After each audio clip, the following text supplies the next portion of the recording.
Fala galera da Solar TV, tudo bem com vocês? Começando mais um bate-papo aqui na Solar TV e hoje aqui nos estúdios da TV nós estamos recebendo aqui o Rafael da 2P e o Eduardo Gama lá da Jinko. Sejam bem-vindos, tudo bem? Tudo ótimo, prazer Ricardo, obrigado pelo convite. Legal, obrigado Edu pela sua participação também. Tudo bem, obrigado Ricardo, obrigado pessoal, prazer aí estar com vocês. Legal, e também nós vamos ter uma participação especial também da E-Solar, uma fabricante de módulos também, que também vai falar com a gente lá do estúdio lá da E-Solar. Então, para a gente começar aqui esse bate-papo, eu quis trazer aqui os dois convidados aqui para a gente fazer a comparação, o que o integrador tem que ficar atento para não perder a garantia dos módulos fotovoltaicos, né? Então, quando a gente fala de seguir o manual, seguir um datasheet, seguir boas práticas, tanto do fabricante de estrutura como do fabricante de módulos, eu queria trazer essas discussões aqui. O que acontece no mercado, o que você, Rafa, tem observado, o que o Edu também tem para trazer aqui de informação importante para os integradores que estão aí no dia a dia trabalhando por todo esse Brasil.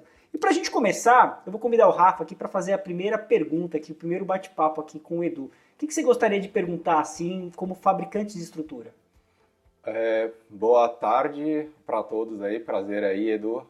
A primeira pergunta, na verdade, eu vou fazer 3 perguntas, basicamente, uma de cada vez, mas o que a gente mais ouve no mercado, porque a gente tem esse contato direto com o integrador, né? Como a gente fica muito na parte estrutural, na segurança do fixador sobre o telhado, junto com o módulo fotovoltaico, muitas dessas perguntas a gente também não tem 100% da resposta, né? Então, cabe a gente entrar em contato com os fabricantes de módulo, fabricantes de inversor, porque eles são capacitados para responder esse tipo de pergunta. Então, a primeira pergunta que eu faço para o Eduardo é relacionado à distância entre o telhado metálico é o que mais esquenta de todos os telhados, comparando cerâmico, fibrocimento, uma laje, por exemplo, no telhado metálico, ele é o que mais se aquece, né, pela matéria-prima. E a gente, N manuais de instalação folheando, eu vejo que os fabricantes agora vêm requisitando uma distância entre o telhado e o frame do módulo fotovoltaico, por arrefecimento, por algumas questões necessárias. Queria que ele falasse um pouco sobre a perda de geração de um módulo fotovoltaico. Não sei se há um número, o Brasil é continental, então é difícil falar perde 1% ou perde 10%, obviamente depende de algumas questões, né, da instalação, mas eu queria uma palavra do fabricante de módulos falando quais são os impactos da gente fazer, por exemplo, um mini trilho conhecido no mercado, um pequeno e um alto, quais são os comparativos, se ele tem essa comparação de geração, enfim, a posição do módulo. E a recomendação também, né? Isso. Exatamente. Legal. Com você, Edu. Tá.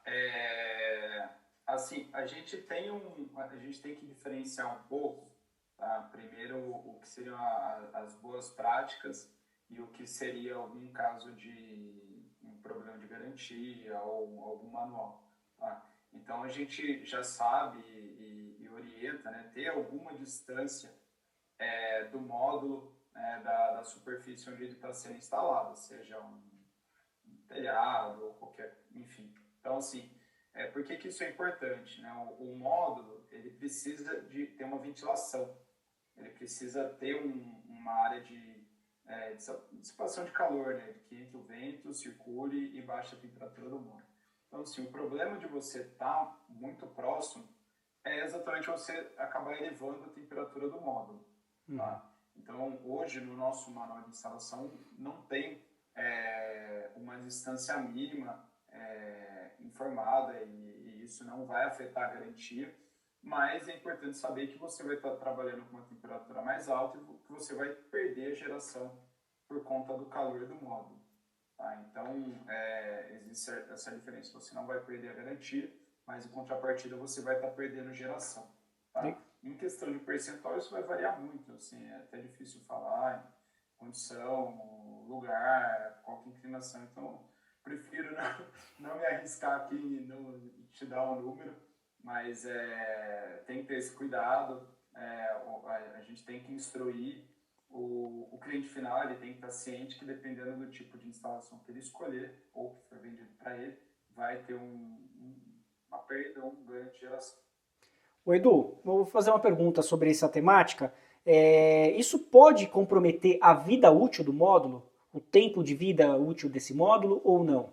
Se tiver, nesse caso, uma instalação em um telhado metálico, né, que não foi respeitada a distância de ventilação. Isso ao longo do tempo pode comprometer a qualidade do módulo?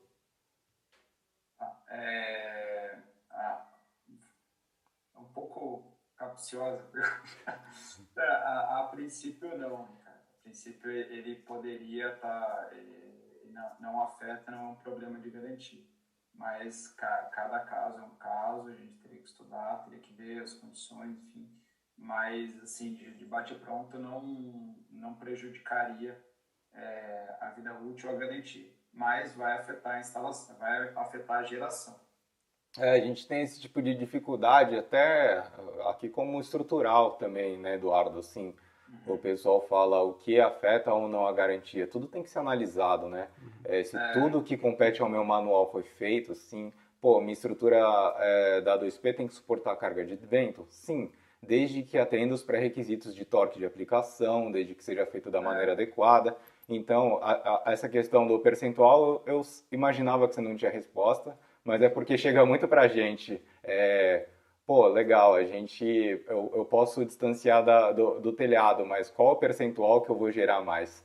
Depende de tantas variáveis, né, que é quase impossível a gente falar de um número assim, fixo. Tinha que estudar um caso, né? Para você falar, não dá para você, é caso a caso. É caso a caso, não tem uma resposta pronta. Tá, então mesma pergunta a gente vai estender para o pessoal da E-Solar, que está lá no estúdio móvel, trazendo aqui as informações também. Oi, pessoal. É um prazer estar aqui novamente, compartilhando informações e experiências com vocês. Quanto à aplicação, nós recomendamos que realmente tem que ter uma distância entre a superfície do telhado e o painel para melhorar a refrigeração do sistema como um todo. E 10 centímetros é uma boa prática para esse tipo de montagem. Os painéis, eles têm características que mudam com a temperatura que o painel está operando. Eles são desenhados para operar em temperaturas ambientes de menos 40 até mais 85 graus, mas ele tem alguns coeficientes de alguns parâmetros com coeficientes de temperatura para potência, para tensão em aberto, para corrente de curto-circuito, que afetam a geração de energia durante a operação normal. Concentrando um pouco com o de potência, ou seja, ele é um coeficiente negativo, então ele tem tipicamente 0,4% por grau Celsius, e isso a cada grau Celsius que a temperatura no painel aumenta, ele foi caracterizado para 25 graus, então à medida que a temperatura ambiente aumenta e a temperatura interna do painel aumenta, ele vai perdendo 0,4% de potência.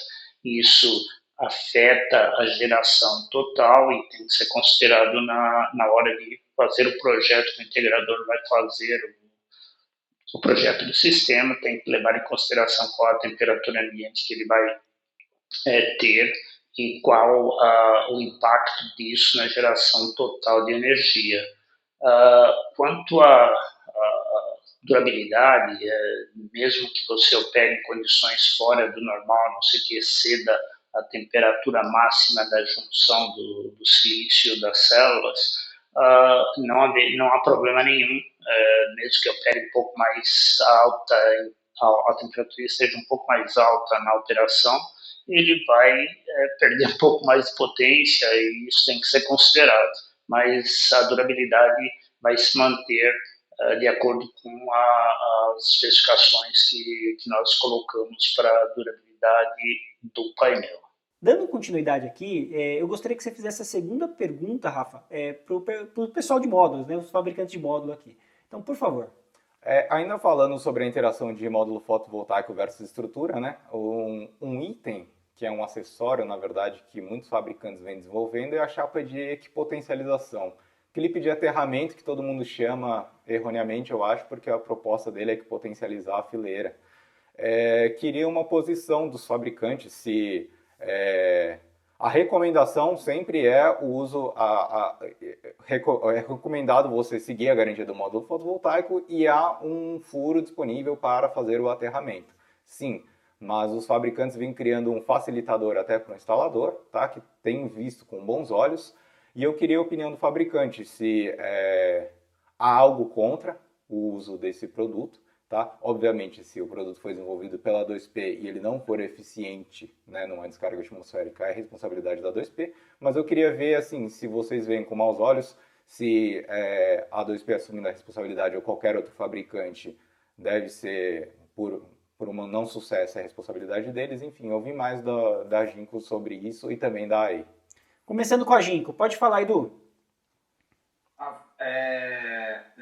Que nem você comentou, né? É um acessório, acho que tudo que melhora a segurança, vai contribuir com o sistema de uma forma geral, é algo positivo, tá? Acho que tem que ser apreciado e tem que ser explorado, tá?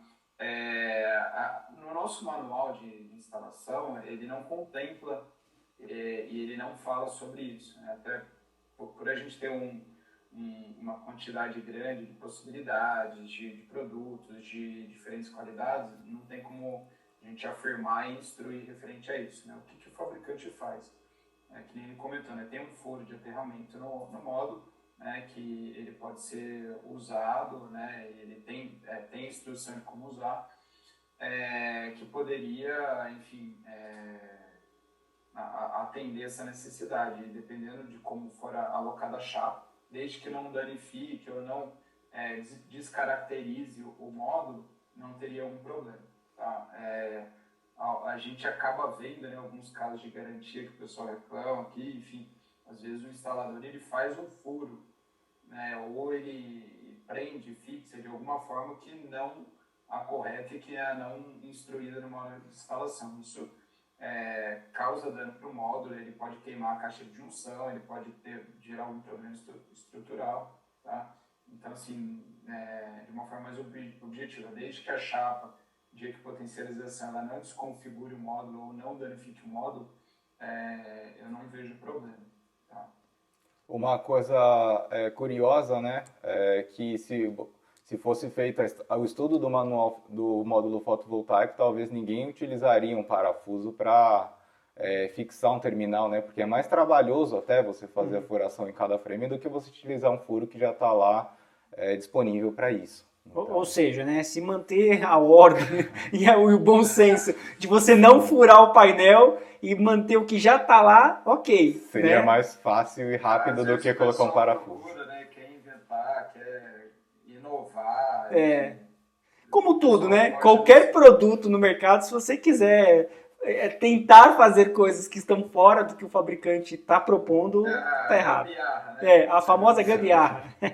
E no mercado celular tem um grupo só sobre isso, né, pessoal? A gente acha isso direto, então a gente está dando risada aqui, mas é o mais comum que a gente vê por aí. E também essa mesma pergunta a gente vai fazer para o time da E lá no estúdio. A Solar ainda coloca nos manuais de montagem uma recomendação de um furo onde pode ser feito conexão para a equipotencialização dos painéis no sistema, mas nós estamos vendo e já testamos algumas soluções que os fabricantes de estrutura estão introduzindo no mercado que tem uma eficiência muito grande, não cria nenhum dano, não danifica o painel e facilita a conexão dos cabos ao painel. Uma montagem, em alguns fabricantes, a montagem é muito rápida e extremamente eficiente. Nós já avaliamos algumas delas e são soluções que nos parecem muito eficientes. Elas também algumas delas trazem um segundo benefício, que é reduzir o tempo de montagem do painel, o que é um ganho de produtividade para os integradores. Agora voltando, Rafa, eu queria que você desse continuidade aqui na próxima pergunta aqui para o pessoal da E e para o pessoal da Ginco. Beleza. Minha terceira e última pergunta para o Eduardo a gente tem recebido uma demanda muito grande de módulos cada vez maiores, né? Potências maiores, mas também dimensionais maiores, mais largos, mais compridos. E isso o mercado de estrutura vem se readequando, né? Tem que aumentar a gramatura do trilho ou utilizar mais fixadores, enfim. Por ser um material ali que a gente produz, não vemos problemas. O que nos falta a orientação, e geralmente a gente utiliza o manual do módulo fotovoltaico para verificar a informação se é possível ou não, é a orientação de instalação desse módulo. Tá? No passado, quando a gente trabalhava com módulos de menos de 1 metro, 992 por 1.600, até 2 metros, a gente via no manual de instalação falando a aplicação tanto em retrato, em pé, quanto em paisagem deitado. Né?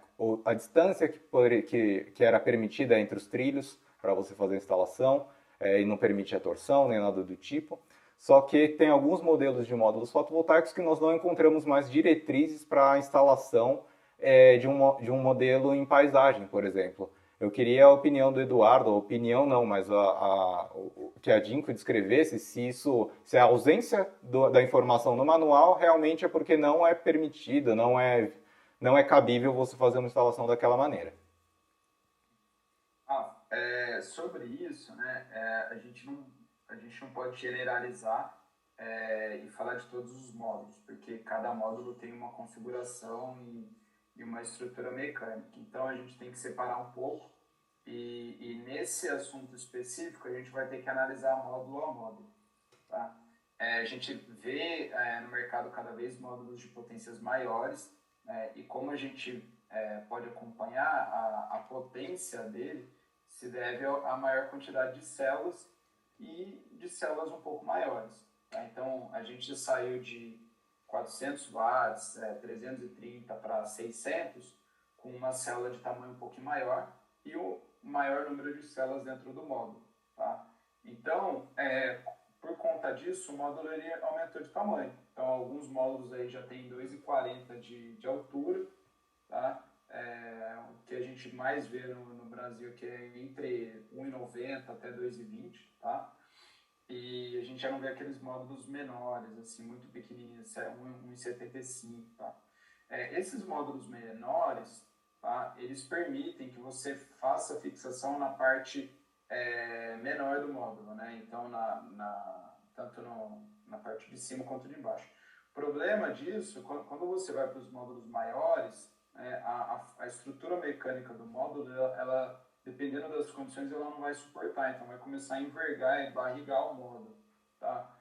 Aí, assim, é um pouco caso a caso, dependendo do tipo de instalação que você vai fazer, se é num telhado, se vai ter um pouco mais de suporte, não vai ficar tão vulnerável, uma carga de vento um pouco mais forte, pode ser que não estrague, mas como o fabricante ele não vai fazer um manual de instalação para tipos de instalações específicas, né? Se você for fazer uma usina, se você for fazer um carport, se você for fazer um telhado, né? Então a gente tem que trabalhar com o que a gente se sente confortável, com o que a gente tem certeza. Então, para esses módulos maiores não pode instalar na parte estreita do módulo, tá?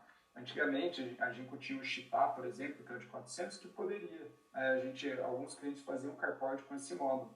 Tá? Aí agora, nessa nova geração, que era um pouco maior, um pouco mais pesado, enfim, o frame já é um pouco diferente, então a gente tirou essa possibilidade do manual. Tá? Mas a gente também tem alguns módulos menores que já permitem isso, então tem que olhar caso a caso, e qual que é a situação, onde vai ser a instalação, enfim. E aí a gente também deixa aberto o canal quando tiver alguma dúvida, né, poder procurar a gente, tem um gerente técnico, tem um gerente comercial que pode contribuir, tirar alguma dúvida, eventualmente se não achar a resposta no manual. Não vai fazer furo, não vai fazer nada por conta, hein, pessoal? Tem o suporte da Ginco, tem o suporte do fabricante de estrutura, então não vão sair fazendo coisas aí, depois não tem garantia mesmo, tá? Bom, a mesma pergunta eu vou estender para o pessoal da E. À medida que a eSolar introduz novos produtos na linha de no nosso portfólio. Alguns deles hoje são de dimensão bem grande em relação ao que nós tínhamos no passado. Nós estamos adequando os manuais de montagem para os novos produtos, fazendo algumas recomendações da melhor maneira de montar e garantir que a robustez do painel na estrutura e, ao mesmo tempo, que não ocorram que mantenha a planicidade sem criar estresse para as células. Quando um projeto é desenvolvido, existe o painel correto para a aplicação correta. É difícil dizer qual seria a melhor aplicação para cada um deles, ou não, qual seria o melhor sistema de montagem, mas nós estamos acompanhando a evolução dos fabricantes de estrutura e colocando as recomendações que seriam as melhores para garantir a montagem. É lógico que painéis de grandes dimensões, como uma altura de 2,40 metros até um pouco maiores, são os painéis que você tem uma certa dificuldade de manuseá-los no telhado ou em uma superfície que você tem que elevar o painel e operar, manobrá-lo para colocar na posição correta. Então, a recomendação sempre é use o painel adequado para cada aplicação e, assim, seguindo as nossas recomendações, garante que você vai ter a montagem correta sem afetar o produto, criando um problema de garantia ou de performance. Bom, pessoal, voltando aqui para o estúdio, agora que a gente teve aí a palavra da é importante também a gente pensar também no tamanho do módulo para cada projeto, né? É muito comum você ver os integradores, não todos, mas alguns falando que eu quero o maior módulo para subir no telhado, eu quero o módulo o maior mais potente para oferecer para o cliente. Nem sempre é a melhor solução para um telhado ou para modo retrato ou paisagem. Então, estudar o projeto de acordo com o que o projeto pede, né? O tipo de módulo, o tamanho do módulo, a gente tem que levar isso em consideração.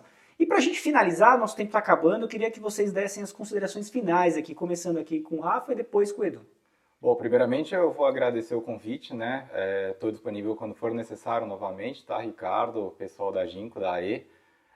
A 2P é fornecedora de estruturas, assim como e nós trabalhamos exclusivamente para telhado, né? O Eduardo, ele foi bem coerente quando ele falou que o módulo tem que atender uma série de generalidades, porque eu tô dentro do meu nicho de telhados, né? Então acho que minhas perguntas ficam até tendenciosas para esse lado.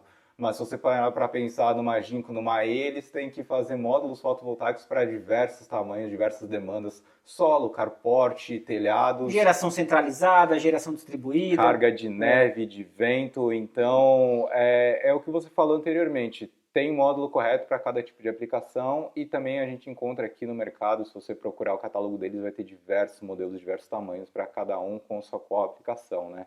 Então eu fico meio no meu nicho, mas eu entendo também todos os cenários que um fabricante de módulo tem que propor. Mas é isso, agradeço o convite, fico disponível para as próximas. Eduardo, se quiser fazer o encerramento e depois o pessoal da E. Rafa e Ricardo, obrigado pelo convite. Como fabricante de módulo, a gente insiste muito em que cada módulo tem a sua aplicação. Apesar de ser muito parecido com o outro, né, uma simples mudança de tamanho pode fazer a diferença e pode afetar o seu sistema. Muito legal, pessoal, muito legal mesmo bater esse papo aqui com vocês aqui na TV Solar. E estão convidados aí para uns próximos bate-papos. Vamos trazer temáticas aí que o pessoal gosta de saber. Muitas novidades da Ginco, da 2P, da E. E para finalizar também, a E vai fazer o seu último comentário aqui. Obrigado pela oportunidade de estar aqui com vocês, compartilhando algumas experiências, aprendendo um pouco. E a eSolar está à disposição dos fabricantes de estrutura, dos integradores, para qualquer dúvida ou recomendação para que seu sistema seja projetado da melhor forma e que tenha a robustez e a durabilidade esperada pelos seus clientes. Agora voltando, pessoal, obrigado pela participação de todos vocês. Se você gostou desse vídeo, se inscrevam no nosso canal, mandem perguntas ali. E se você tiver alguma pergunta para 2P, para Ginkgo ou para E, é só você fazer aqui nos comentários desse vídeo, tá ok? Não se esquece de se inscrever no nosso canal e curtir esse vídeo. Um abraço para vocês e até mais!